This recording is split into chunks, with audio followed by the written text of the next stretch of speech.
सबसे पहले तो किसान आंदोलन में जो 750 से अधिक शहादतें हुई, उनमें से हमारे एक शहीद किसान महेंद्र सिंह ठाकण जी गांव कुलेरी से आज उनकी प्रथम पुण्यतिथि है। हम भारतीय किसान यूनियन के परिवार की ओर से उनको अपनी श्रद्धांजलि, उनको पुष्पांजलि अर्पित करते हैं। और यहाँ उपस्थित तमाम हमारे साथीगण, भाई संदीप जी, सभी हमारे बुजुर्ग किसान, आप सबका भी धन्यवाद है। और सबसे बड़ी जो बात है कि आपने शहीद किसान की जो प्रथम पुण्यतिथि है, ये पूरे देश में और पूरे हरियाणा में ये एक नई शुरुआत यहाँ चिकनवास टोल प्लाजा से आपने की है शहीद किसानों के सम्मान में। इसके लिए आप सबकी सोच को सैल्यूट है। और ये पूरा जो आंदोलन था, और आंदोलन था नहीं, आंदोलन है, क्योंकि आंदोलन दिल्ली के बॉर्डरों से केवल स्थगित हुआ, लेकिन हमारा संघर्ष आज भी जारी है। और ये कह सकते हैं आने वाले समय में किसान आंदोलन में जो आपने ताकत लगाई, उससे 10 गुना ज्यादा ताकत के साथ हमें काम करना पड़ेगा और आंदोलन चलाना पड़ेगा।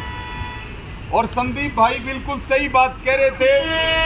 उस समय जो संयुक्त किसान मोर्चा की कॉल थी, और उस कॉल के ऊपर आपने उप मुख्यमंत्री का जो जोरदार विरोध किया और नारे लगाते हुए किसान आंदोलन के महान योद्धा महेंद्र सिंह जी की शहादत हुई, उस शहादत का अगर हम सही मायनों में श्रद्धांजलि माने तो जो हमारी एमएसपी के लिए लड़ाई है, उस एमएसपी की लड़ाई को जिस दिन जीत लेंगे, एमएसपी के गारंटी का कानून बन जाएगा, उस दिन हम अपने शहीद किसान को सच्ची श्रद्धांजलि दे पाएंगे। और ये हमारी सबकी जिम्मेदारी भी है। जब इस तरह के कार्यक्रम होते हैं तो दूसरों को प्रेरणा भी मिलती है और हमारा परिवार बार बार इकट्ठा होता है। अलग अलग मुहिम में हमें एक परिवार के रूप में काम करना पड़ेगा। और आज से संयुक्त किसान मोर्चा का जो अभियान है अग्निपथ योजना के विरोध में, वो आज से पूरे देश में 7 अगस्त से लेकर के और 14 अगस्त तक चलेगा। जय जवान और जय किसान सम्मेलन शायद फतेहाबाद में भी, रतिया में भी कार्यक्रम रख रखा है। और पूरे हरियाणा में और पूरे देश में, क्योंकि अग्निपथ योजना जब तक वापस नहीं होगी तब तक हमारा विरोध नहीं रुकेगा, क्योंकि ये हमला भी किसानों के ऊपर है। अभी सरकार एक काम और करने जा रही है। जो बिजली बिल किसान आंदोलन की हमारी मुख्य मांग थी कि बिजली बिल 2022 की वापसी होनी चाहिए, उसको सरकार अब सदन में ला करके उसको पास करने की तैयारी में है।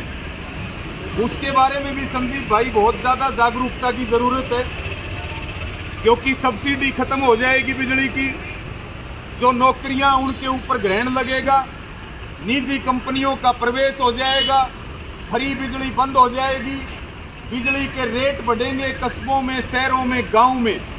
और एक तरह से जो बिजली है उसको कॉरपोरेट के हवाले करने की तैयारी है। और सरकार ने हमारे से उस समय संयुक्त किसान मोर्चा से लिखित समझौता किया था, आपको ध्यान होगा, कि बिजली बिल लागू करने से पहले संयुक्त किसान मोर्चा से हम बात करेंगे। लेकिन 8 महीने में कोई बात नहीं की। तो ये 2-3 बड़े मुद्दे हैं जिन पे आने वाले समय में हमें संघर्ष करना पड़ेगा। और आप सब पूरी ताकत से ऐसे ही काम करते रहें। मैं पुनः एक बार फिर शहीद किसान को श्रद्धांजलि अर्पित करता हूँ। और हमें भी सोशल मीडिया के माध्यम से ही सूचना मिली, क्योंकि आज नरवाना में शुरुआत हुई है हरियाणा में जय जवान जय किसान सम्मेलन की। तो वहाँ जाते हुए हमें पता लगा तो मेरा सबको यही प्रार्थना है कि इन शहीदों का जितना सम्मान हो जाए उतना कम है, क्योंकि आंदोलन जो हम जीते हैं उसका अगर असल श्रेय किसी को जाता है तो वो हमारे जो साथी महेंद्र सिंह हैं और तमाम जो हमारे शहीद किसान हैं उनके परिवार से, उनके बेटे भी यहाँ मौजूद हैं। संदीप भाई ने बड़ी अच्छी बात कही है। ये हम भी प्रार्थना करते हैं कि उनकी याद में एक स्मारक का निर्माण, बहुत सारे शहीदों के स्मारकों का निर्माण किया गया, लेकिन हमें इस मुहिम को और तेज करने की जरूरत है ताकि युवाओं को और आने वाली पीढ़ियों को प्रेरणा मिले।